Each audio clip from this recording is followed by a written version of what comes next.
So, welcome back guys sa ating mini vlog. So, yung ganap pala nito guys ay kahapon pala. So, naglaba pala ako kahapon dyan guys. So, yan.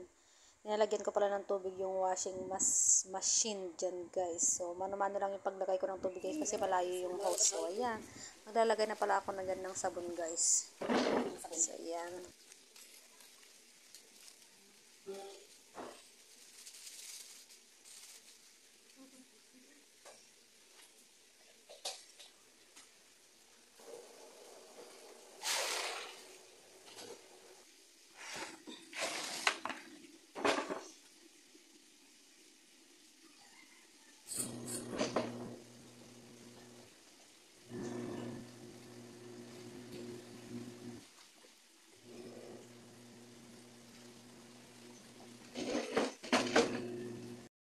So, ayan guys, habang pinapaikot ko pala dyan yung labahin ko guys, ay naguhugas na rin ako pala ng mga ginamit nilang ano guys, lutuan yung kaldero, tsaka kasirola, tsaka kawali. So, ayan, tsaka pinggan na din guys. So, naguhugas lang ako dyan guys, sinugasan ko na lang kasi yan mga yan, habang nagwawash ako guys, kasi para mas marami yung magagawa natin guys. So, ayan, for the hugas-hugas mo ng person dyan guys. So, ayan guys, hindi ko na pala na-videohan yung pagbanlaw ko tsaka pagsampay guys kasi nalobat ang aking cellphone guys. So ayan, ang ganap kahapon, naglaba ako guys. So ayan, at saka pinunasan ko na rin pala dyan guys yung ano, yung kalan kasi mamantika. So ayan guys, kahapon din guys, ng hapon, kinukuhan ko rin pala si nanay guys kasi ang hahaba na ng kuko niya kasi pag siya yung nagkuko guys na ano niya yung laman ba ng kamay niya, nasusugat siya guys. So ako na lang yung ano sa kanya, nagkuko.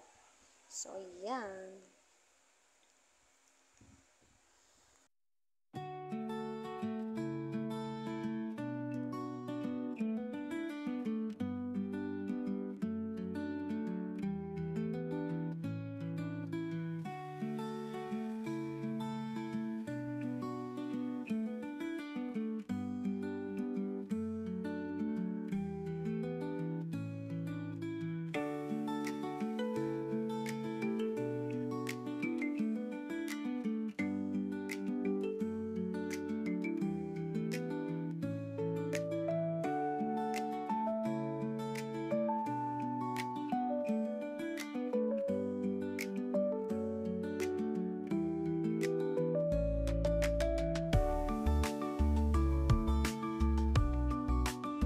So, ayan guys, magpupunas pala ako ng bintana dyan guys. So, bagong ligo pala si auntie.